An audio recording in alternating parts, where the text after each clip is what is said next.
आज हम लोग पढ़ेंगे मोस्ट डिमांडेड टॉपिक बेल कैसे मिलता है।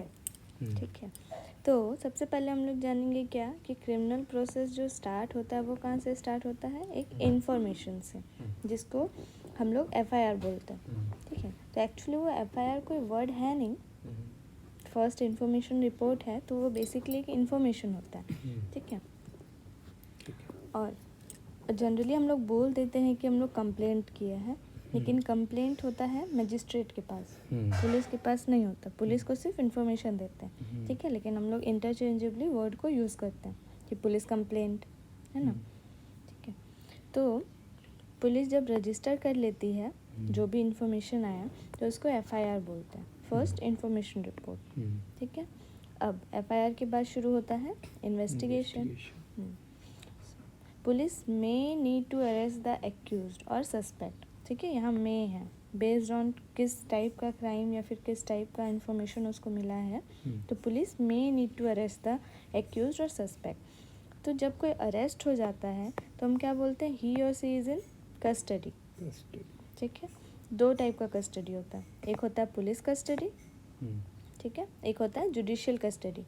पुलिस कस्टडी में क्या होता है कि उसको पुलिस लॉकअप में रखा जाता है। ठीक है, इसको बोला जाता है प्री ट्रायल स्टेज और ड्यूरिंग ट्रायल, है ना। अभी उसका कोई अभी फैसला आना बाकी है कि वो किया भी है कि नहीं किया है, दोष साबित नहीं हुआ। ठीक है, अभी तुम एक्यूज्ड हो, गिल्टी नहीं हो।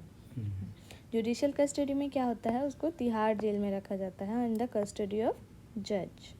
ठीक है, डिफरेंस समझ में आया, पुलिस कस्टडी और जुडिशियल कस्टडी। ठीक है, जुडिशियल कस्टडी में जाने के बाद वहाँ पुलिस को अगर उससे कुछ इन्वेस्टिगेशन करना है तो वो कोर्ट से ऑर्डर लेना पड़ेगा।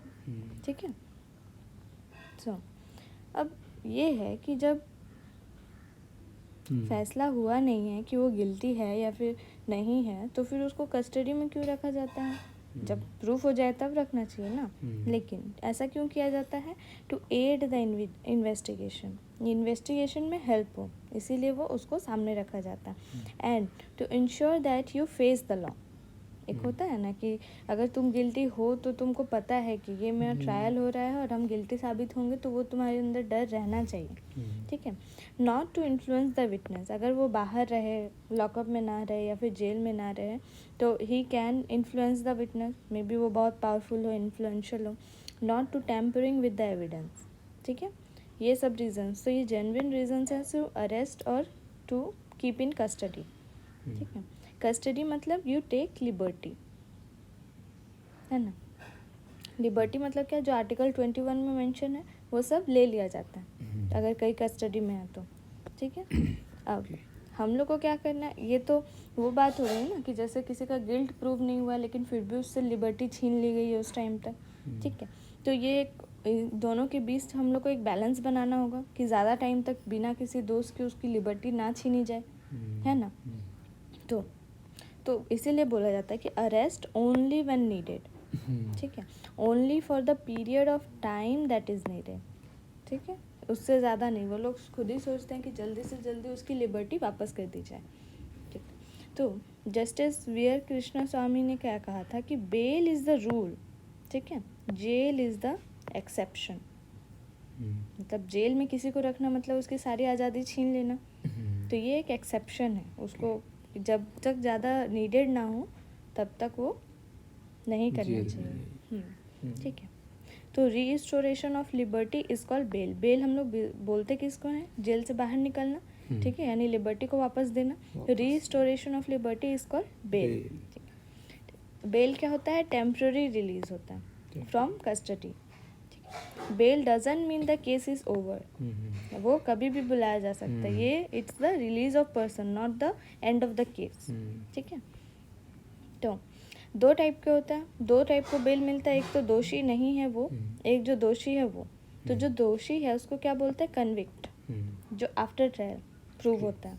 ठीक है, अब पहले था सीआरपीसी, अब क्या चेंज हो गया, बीएनएसएस 2023 में। क्या है बीएनएसएस, भारतीय नागरिक सुरक्षा संहिता। ठीक है, तो इसमें कौन कौन से टाइप्स ऑफ ऑफेंसेस हैं, पहला क्या है, बेलेबल, मतलब जमानती अपराध, जो बेल हो सकता है, जैसे किसी का एक्सीडेंट कर दिया या फिर कोई ट्रैफिक रूल्स ये कर दिया, तो उसको बोलते हैं बेलेबल ऑफेंस। ठीक है, तो बेल मिलना हक है, राइट है एक तरह से, है ना, लेकिन नॉट अ डिस्क्रिशन। इस केस में जो बेलेबल ऑफेंस है उसमें जज नहीं बोल सकता कि मेरी मर्जी, हम इसको नहीं छोड़ेंगे तो नहीं छोड़ेंगे। ठीक है, तो ये एक राइट हो जाता है बेलेबल ऑफेंस में। तो ये किस में मेंशन था पहले, 2A CRPC के क्लॉज 2A में। ठीक है, तो bailable offence means an offence which is shown as bailable in the first schedule. जो फर्स्ट शेड्यूल में मेंशन है उसको बोलते हैं बेलेबल ऑफेंस। ठीक है, और अब ये किस में मेंशन है, जो BNSS है उसके क्लॉज B में, आर्टिकल 436।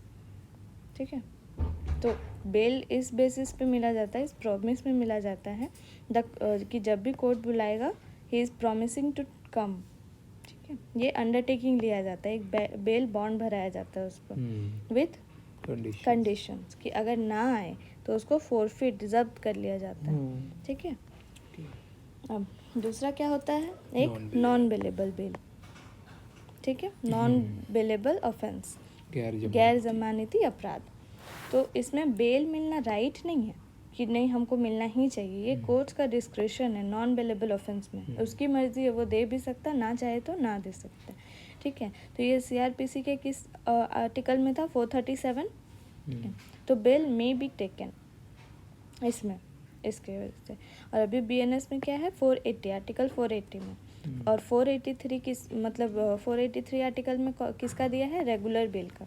रेगुलर बेल मतलब क्या, कि कोई अरेस्ट हुआ, बेल के लिए अप्लाई किया, उसको बेल मिल गया, उसको बोलते हैं रेगुलर बेल। ठीक है, तो ये 483 आर्टिकल में दिया है BNSS में। ठीक है, तो ये हम लोग दोनों करते जा रहे हैं, पहले किस में था, CRPC का कौन से आर्टिकल में, और अभी BNSS का कौन से आर्टिकल में।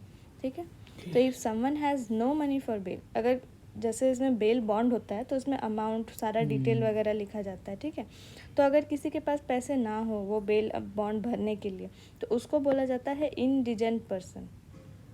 ठीक है, लेकिन इसको रोका नहीं जाता कि उसके पास पैसे नहीं है तो उसको लिबर्टी वापस नहीं मिलेगी। ठीक है, तो उसको बोला जाता है इंडिजेंट पर्सन। एक होता है एंटिसिपेटरी बेल। ये क्या होता है, bail before arrest. In the event of arrest, the arresting officer shall release you on the bail. ठीक है, ये पहले से ही लिया जाता है, जब उनको पता है कि हम ऐसा कुछ किए हैं तो पहले से ही एंटिसिपेटरी बेल लेके रखता है, ताकि वो जब भी अरेस्ट हो वो शो करके वो तुरंत मतलब जो अरेस्टिंग ऑफिसर है वो तुमको जेल में लेके जाएगा और फिर छोड़ देगा। एक टाइप का प्रिकॉशनरी, हाँ प्रिकॉशनरी बेल हो गया। ठीक है, तो ये CRPC के 438 आर्टिकल में था और अभी 482 BNSS में है। ठीक है, ये एप्रीहेंडिंग होता है, मतलब पहले से, बिफोर हैंड। तो इसका बेसिक पर्पस क्या होता है, the basic purpose of insertion of this provision was that no person should be confined, ठीक है, in any way until and unless held guilty. ये जब तक गिल्टी प्रूव ना हो तब तक उसको कस्टडी में ना रखने के लिए वो खुद का एक प्रिवेंटिव एक्शन होता है। ठीक है, एक होता है इंटरिम बेल। इंटरिम बेल मतलब क्या, बेल मतलब क्या होता है, टेम्प्रेरी पीरियड के लिए। इंटरिम मतलब क्या होता है, छोटा पीरियड के लिए। तो मतलब टेम्प्रेरी का भी टेम्प्रेरी। ठीक है, यानी शॉर्ट टर्म बेल। ठीक है, कि मतलब जैसे केजरीवाल जी को मिला कि जब तक इलेक्शन ना हो जाता है तब तक आप बेल पे। ठीक है, तो ये शॉर्ट टर्म, एक लिमिटेड टाइम पीरियड के लिए। तो usually bail during the entire trial. तो इसका मतलब क्या होता है कि जो इंटायर ट्रायल चल रहा है वो मतलब पूरे के लिए बेल। ठीक है, तो कोर्ट मस्ट बी सेटिस्फाइड, इसके लिए कोर्ट अलाउ करना चाहिए, कोर्ट का डिस्क्रिप्शन है। ठीक है, अब क्वेश्चन देख लेते हैं कि कौन सा article is the motivation behind bail laws. बताओ, आर्टिकल 21, 20, 19 या फिर कोई नहीं। 21। ठीक है, अब है कि which type of bail is applicable before arrest, कौन सा, एंटिसिपेटरी। ठीक है, अब हम लोग पढ़ेंगे FIR तो पढ़ लिए, अब FIR से रिमांड का जो सफ़र है वो हम लोग पढ़ेंगे कि रिमांड होता क्या। ठीक है, जो FIR क्या होता है, रिटर्न या फिर कन्वर्टेड टू रिटर्न, जैसे आजकल ऑनलाइन भी हो गया है तो it is considered as converted to return information. ठीक है, तो इसके बाद इस FIR लिखने के बाद इंचार्ज विल डिसाइड और उसको वेरीफाई करेगा। ठीक है, इट इज़ कॉग्निजेबल ऑफेंस और नॉन कॉग्निजेबल ऑफेंस। ठीक है, अगर ये कॉग्निजेबल ऑफेंस है तो पुलिस में अरेस्ट विदाउट वारंट। ठीक है, अगर कोई सीरियस क्राइम किया है तो अभी जैसे मूवीज़ वगैरह में दिखाता है कि पुलिस जैसे पहुंचता है ये के लिए, तो सबसे पहले क्या बोलता है कि वारंट है क्या, वारंट शो करिए। ठीक है, तो अगर जैसे वो उसका कोई क्राइम नहीं है, अगर वो मांगे तो ठीक है। अगर जो नहीं मतलब जो सीरियस क्राइम किया है और फिर भी ये पूछ रहा है कि वारंट है क्या तुम्हारे पास, तो पहले तो उसको एक थप्पड़ भी देगा और फिर अरेस्ट भी करेगा। ठीक है, तो पुलिस में अरेस्ट विदाउट वारंट जो कॉग्निजेबल ऑफेंस है उसमें पुलिस अगर डायरेक्टली मैटर को डील कर सकती है तो उसको कॉग्निजेबल ऑफेंस बोलते हैं, संज्ञेय अपराध। हाँ। नॉन कॉग्निजेबल ऑफेंस में क्या होता है कि ये कोर्ट का ऑर्डर से, कोर्ट जब तक ऑर्डर नहीं करेगा वो जो कंप्लेंट मजिस्ट्रेट के पास जाएगा, मजिस्ट्रेट ऑर्डर देगा कोर्ट के थ्रू। ठीक है, तब एक्शन लिया जाएगा। तो उसमें एक एनसी रजिस्ट्रेशन, इसमें पुलिस कुछ नहीं कर सकता। ठीक है, एनसी रजिस्टर होता है, उसमें सारा इन्फॉर्मेशन लिखेगा, जो भी है उसको फॉरवर्ड कर देगा जज के पास। उसमें पुलिस कोई भी एक्शन नहीं ले सकता, जो नॉन कॉग्निजेबल ऑफेंस है। ठीक है, हाँ। इन्वेस्टिगेशन क्यों होता है, तो वेरी वास्ट पॉसिबिलिटी। इन्वेस्टिगेशन में क्या होता है ना कि बहुत सारा पॉसिबिलिटी पुलिस के सामने हो जाता है। कहीं वो आदमी भाग ना जाए, कहीं कोई सस्पेक्ट मिसयूज़ ना कर दे, कहीं कोई इन्फ्लुएंस ना कर दे। अगर कोई पावरफुल पर्सन है तो इन्फ्लुएंशियल है तो टैम्परिंग विद द एविडेंस, ठीक है, इन्फ्लुएंसिंग विटनेस वगैरह ये सब ना कर दे। तो वास्ट, जब तक वो फैसला आ नहीं जाता तब तक पुलिस के पास एक वास्ट पॉसिबिलिटी होती है कि कुछ भी कर सकता है। ठीक है, तो इन्वेस्टिगेशन के टाइम पे वो हाथ बंधे होते हैं, किसी को आप ज़्यादा मतलब ये भी नहीं कर सकता। ठीक है, और कोई अगर सच बोलने के लिए, बिकॉज जो एक्यूज्ड है वो फ्री है ना, उसको आप ऐसे ये नहीं कर सकते, वो तो पता लगने के बाद ही पता चलेगा कि वो है कि नहीं है। तो वो हाथ बंधे होते हैं पुलिस के। तो पुलिस में अरेस्ट, ठीक है, अगर रीज़नेबल सस्पेक्ट है कि नहीं इसको हमको फ्लाइट का डर है या फिर मतलब ये कहीं भाग जाएगा दूसरी, जैसे बहुत सारा सीरियस केस होता है पीएमएलए का। ठीक है, तो उसमें अरेस्ट कर लेते हैं। क्यों? क्योंकि उसमें फ़्लाइट रिस्क ज़्यादा रहता है, क्योंकि पैसे ज़्यादा रहते हैं तो कहीं भी दूसरा कंट्री जा सकते हैं, तो उसमें भागने का चांसेस ज़्यादा रहता है, इसीलिए उसमें अरेस्ट कर लेते हैं। ठीक है, अब कॉन्स्टिट्यूशनल सेफगार्ड्स भी है बहुत सारे। आर्टिकल 22 में क्या कहा गया है कि protection against arrest and detention in certain cases. ठीक है, तो when a person is arrested the police officer must inform them of the grounds for the arrest. Ground for the arrest मतलब क्या, कि उनको किस बेसिस पे, किस ग्राउंड्स पे अरेस्ट किया गया है, ये उनको बताने का सबसे पहला ये है, पुलिस बताएगा। ठीक है, the person being arrested must also be informed of, मतलब जो उसके फैमिली मेम्बर्स थे उनको फ़ोन नंबर लेगा, इन्फॉर्मेशन, ये अरेस्ट मेमो होता है। ठीक है, उसमें उसका इन्फॉर्मेशन भरा जाता है, उसमें उसका रीज़न भरा जाता है क्यों अरेस्ट किया गया है, फ़ोन नंबर वगैरह। उसकी फैमिली को भी इन्फॉर्म किया जाता है। ठीक है, और ये राइट दिया जाता है representation, and they have the right to contact the lawyer of their choice. ठीक है, तो ये इन्फॉर्म करना होता है पुलिस को। तो ये आर्टिकल 22 में है, तो ये एक तरह से फंडामेंटल राइट है कि अपने आप को रिप्रेजेंट कर सकते हैं। अब इलीगल कस्टडी, अगर मान लो ये इन्फॉर्म है, अगर कोई बिना इन्फॉर्म किए, जैसे उसको भी ग्राउंड्स ऑफ अरेस्ट नहीं बता रहा है, उसके फैमिली मेम्बर को भी इन्फॉर्म नहीं किया कि हम इसको आपके जो भी है रिलेशन में उसको अरेस्ट किए हैं। ठीक है, तो इसको एक तरह से इलीगल कस्टडी बोला जाएगा, है ना। तो उसमें हम लोग अप्लाई करते हैं क्या, हिबस कॉर्पस। दृश्यम मूवी में बताया। ठीक है, तो अरेस्ट के बाद 24 आवर्स के अंदर कोर्ट में पेश करना होता है। ठीक है, excluding the time of travel. ठीक है, जो आने जाने में उसका ये है, तो उसमें एक्सक्लूड कर दिया जाता है वो टाइम। उसके बाद 20 आवर्स में कोर्ट में पेश करना रहता है। ठीक है, मान लो कि जो पुलिस स्टेशन जहाँ अरेस्ट हुआ वहाँ से कोर्ट का टाइम 2 घंटे लग रहा है। ठीक है, ठीक है, तो अगर मान लो कि जैसे 10 बजे वो आज अरेस्ट किया, तो कल उसको कितना बजे पेश करना होगा कोर्ट में, बताओ। 10 बजे तक 24 आवर्स है ना।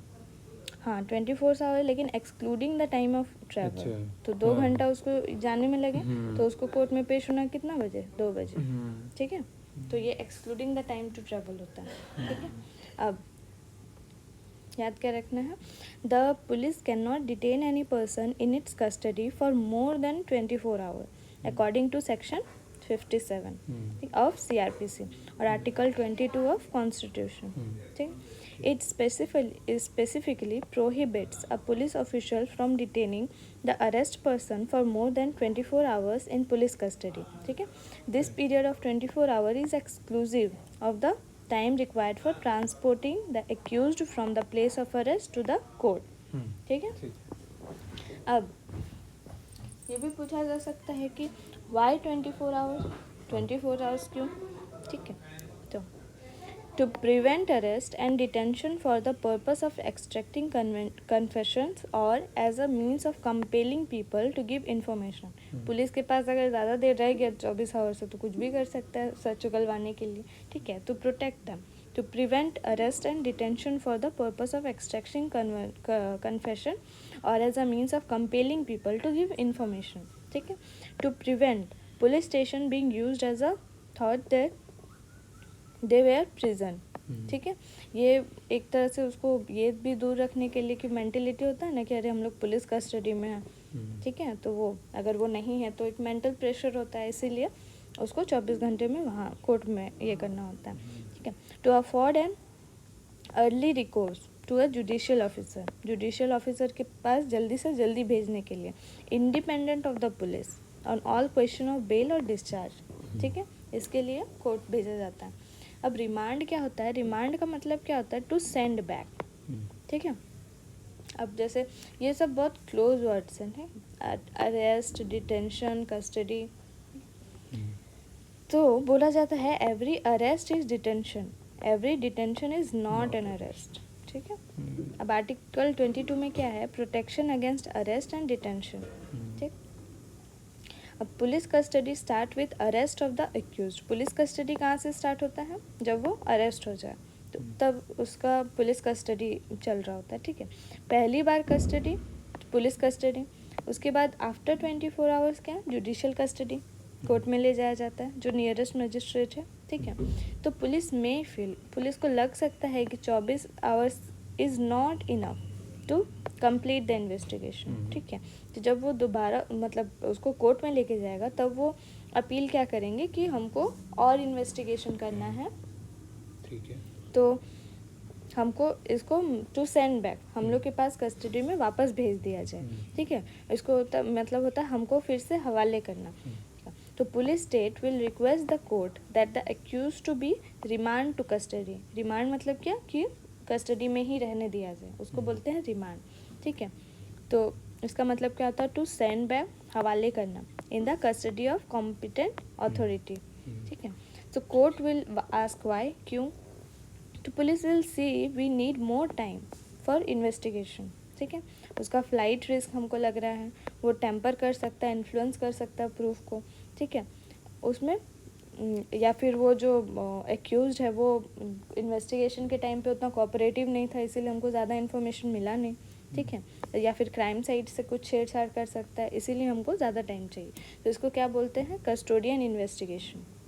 ठीक है, अब एक्यूज्ड और डिफेंस जो लॉयर है will request the court that the accused not to be remanded to custody and instead be released on bail. ठीक है, तो जो डिफेंस लॉयर है या फिर जो एक्यूज्ड का लॉयर है वो तो यही बोलेगा कि नहीं, इसको रिमांड में नहीं भेजा जाए, इसको बेल दे दिया जाए.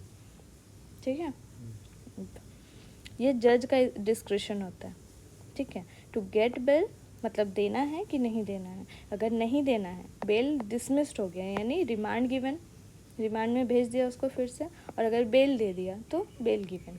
ठीक है, अब क्वेश्चन का आंसर तो ये PYQ है 2021 का. देखो, with respect to India consider judicial custody means an accused in the custody of the concerned magistrate, and such accused is locked up in a police station, not in jail. During judicial custody, the police officer in charge of the case is not allowed to interrogate the suspect without the approval of court. अब बताओ दोनों में से कौन सा करें?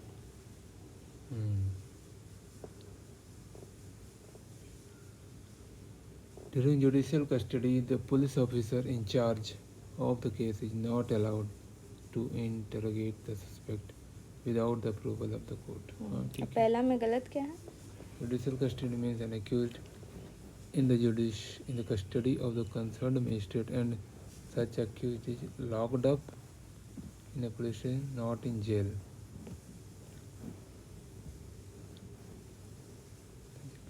Judicial custody है ना, तो जुडिशियल कस्टडी में कहाँ रखते हैं? जेल में, ठीक है। पुलिस स्टेशन में नहीं रखते। पुलिस स्टेशन में कब रखते हैं? पुलिस कस्टडी में।